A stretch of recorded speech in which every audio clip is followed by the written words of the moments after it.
नमस्कार दोस्तों, स्वागत है, अभिनंदन है आपका अपने चैनल लाइव क्लासेस में।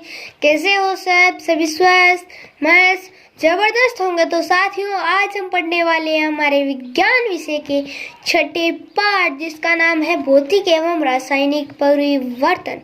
तो आज हम इस पाठ के पाठ्य पुस्तक के प्रश्नोत्तर करने वाले हैं। इससे पहले वाले वीडियो में हमने इस पाठ के 5 प्रश्न कर लिए थे। आज हम छठे प्रश्न से शुरू करने वाले हैं। और अगर आपने हमारे चैनल को सब्सक्राइब नहीं किया है तो हमारे चैनल को सब्सक्राइब कर दीजिए और घंटी वाले निशान को दबा दीजिए, जिससे आपको मेरी हर वीडियो की नोटिफिकेशन जल्दी मिलती रहे। तो चलिए बिना देरी के आज वीडियो को शुरू करते हैं। छठा प्रश्न है, आप यह कैसे दिखाएंगे कि दही का जमना एक रासायनिक परिवर्तन है? तो दही का जमना है वह एक रासायनिक परिवर्तन है, पर हमें बताना है कि यह रासायनिक परिवर्तन कैसे है। तो दूध से दही जब बनेगा तो दही एक नया पदार्थ है। दही एक नया पदार्थ है और हम दही से वापस दूध नहीं प्राप्त कर सकते, इसलिए यह एक रासायनिक परिवर्तन हो जाएगा। इन 2 कारणों की वजह से यह एक रासायनिक परिवर्तन है। 7वां प्रश्न है, समझाइए कि लकड़ी के जलने और उसे छोटे टुकड़ों में काटने को दो भिन्न प्रकार के परिवर्तन क्यों माना जाता है? यानी लकड़ी को काटने और लकड़ी को जलाने पर 2 भिन्न प्रकार के परिवर्तन क्यों माना? तो 2 भिन्न प्रकार के, पहला लकड़ी का काटना। तो जब हम लकड़ी को काटते हैं तो भौतिक परिवर्तन होगा। तो कैसे होगा? तो जब हम लकड़ी को काटते हैं तो उसकी साइज, अवस्था, इसमें परिवर्तन हुआ है, कोई नया पदार्थ नहीं बना है, इसलिए यह एक भौतिक परिवर्तन है। और लकड़ी को जलाना, तो लकड़ी के जलाने पर कार्बन डाइऑक्साइड गैस निकलती है, कोयला बनता है, ऊष्मा बाहर निकलती है। तो ये तीनों चीजें नया पदार्थ है, इसलिए यह एक रासायनिक परिवर्तन है। समझाइए कि लोहे की गेट को पेंट करने पर उसका जंग लगने से बचाव किस प्रकार होता है। यानी हमें बताना है कि लोहे के जो गेट है उस पर जंग लगने से लोहे का बचाव कैसे होता है। तो इसका उत्तर होगा, लोहे पर जंग लगने के लिए ऑक्सीजन और जल आवश्यक है। हमें किसी पदार्थ की जंग लगाना है तो हमें ऑक्सीजन तथा जल की सख्त आवश्यकता होती है। लोहे को जंग लगने से बचाने के लिए हमें उसे ऑक्सीजन तथा जल के संपर्क से बचाना होगा। तो अगर हम उस पर पेंट कर देंगे तो वह ऑक्सीजन तथा जल के संपर्क में नहीं आएगा, जिससे लोहे को कोई नुकसान नहीं होगा, उसका जंग में परिवर्तित नहीं होगा। तो यह इसका उत्तर हो गया। 10वां है, समझाइए कि रेगिस्तानी क्षेत्रों की अपेक्षा समुद्र तटीय क्षेत्रों में लोहे की वस्तुओं में अधिक जंग क्यों लगता है। हमें बताना है कि रेगिस्तानी क्षेत्रों की अपेक्षा समुद्र तटीय क्षेत्रों में लोहे की वस्तुओं को अधिक जंग क्यों लगता है। तो इसका उत्तर हो जाएगा, रेगिस्तानी क्षेत्रों की अपेक्षा समुद्र तटीय क्षेत्रों में नमी की मात्रा अधिक होती है। समुद्री जल में लवण अधिक पाए जाते हैं और नमी और अधिक लवणीय जल समुद्र तटीय क्षेत्रों में लोहे पर जंग लगने की क्रिया को बढ़ाते हैं। यानी यहाँ पर क्या बताया गया है कि रेगिस्तानी क्षेत्रों के अपेक्षा में समुद्र तटीय क्षेत्रों में अधिक नमी पाई जाती है और समुद्री जल है उसमें लवण पाए जाते हैं। तो इन समुद्री लवण के कारण उस लोहे उसको ज्यादा नुकसान पहुंचता है। तो यह इसका उत्तर होगा, यह 10वें का उत्तर हो गया। 11वां प्रश्न है, हम रसोई में जिस गैस का उपयोग करते हैं वह द्रवित पेट्रोलियम गैस कहलाती है, यानी एलपीजी कहलाती है। सिलेंडर में एलपीजी गैस द्रव्य के रूप में होती है। सिलेंडर से बाहर आते ही यह गैस में परिवर्तित हो जाती है। परिवर्तन ए, यह ए परिवर्तन है। सिलेंडर से बाहर आती है यह गैस द्रव्य के रूप में परिवर्तित हो जाती है।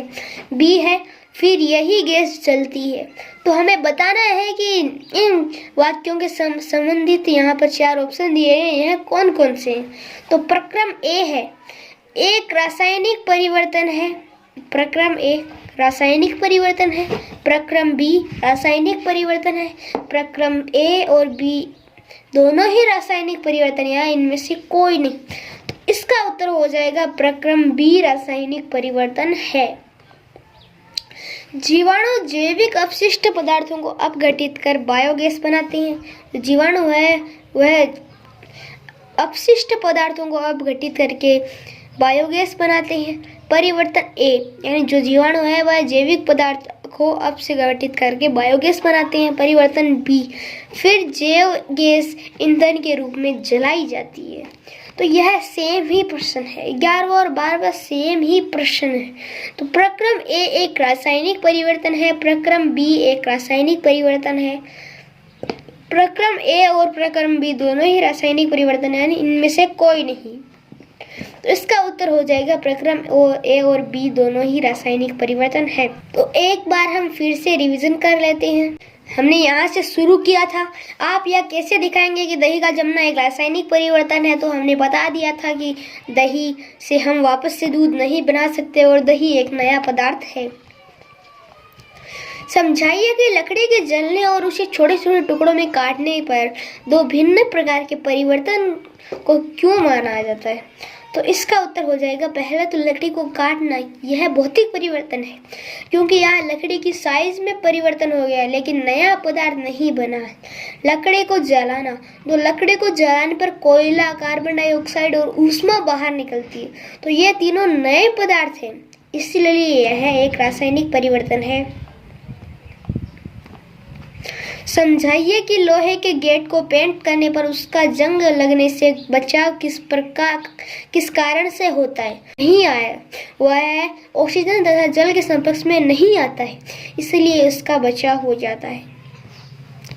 समझाइए कि रेगिस्तानी क्षेत्रों की अपेक्षा समुद्र तटीय क्षेत्रों की में लोहे की वस्तुओं में अधिक जंग क्यों लगता है। तो इसका उत्तर हो जाएगा रेगिस्तानी क्षेत्रों में की अपेक्षा समुद्र तटीय क्षेत्रों में नमी की मात्रा अधिक होती है। समुद्र जल में लवण अधिक पाए जाते हैं। अधिक नमी और अधिक लवणीय जल समुद्र तटीय क्षेत्रों में लोहे पर जंग लगने की क्रिया को बढ़ाते हैं। हम रसोई में जिस गैस का प्रयोग करते हैं वह द्रवित पेट्रोलियम गैस कहलाती है, यानी एलपीजी कहलाती है। सिलेंडर में एलपीजी गैस द्रव्य के रूप में भरी जाती है। सिलेंडर से बाहर आते ही यह गैस में परिवर्तित हो जाती है, परिवर्तन ए। फिर यही गैस जलती है, परिवर्तन बी। निम्नलिखित कथन इन परिवर्तनों से संबंधित है, यही कथन का चयन कीजिए। प्रक्रम एक रासायनिक परिवर्तन है, प्रक्रम बी एक रासायनिक परिवर्तन है, प्रक्रम ए और बी दोनों ही रासायनिक परिवर्तन है, या इनमें से कोई भी नहीं रासायनिक परिवर्तन नहीं है। तो इसका उत्तर हो जाएगा प्रक्रम बी रासायनिक परिवर्तन है।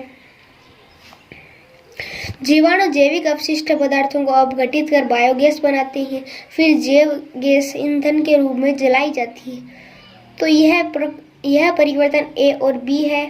प्रक्रम ए एक रासायनिक परिवर्तन है, प्रक्रम बी एक रासायनिक परिवर्तन है, प्रक्रम ए और बी दोनों रासायनिक परिवर्तन है, इनमें से कोई भी नहीं रासायनिक परिवर्तन नहीं है। तो इसका उत्तर हो जाएगा प्रक्रम गैर रासायनिक। प्रक्रम ए और बी दोनों ही रासायनिक परिवर्तन है। तो आज हम इतना ही पढ़ेंगे, और अगर आपने हमारे चैनल को सब्सक्राइब नहीं किया तो हमारे चैनल को सब्सक्राइब कर दीजिए और घंटी वाले निशान को दबा दीजिए, जिससे आपको मेरी हर वीडियो की नोटिफिकेशन मिलती रहे। मिलते हैं हमारे अगले वीडियो में, तब तक के लिए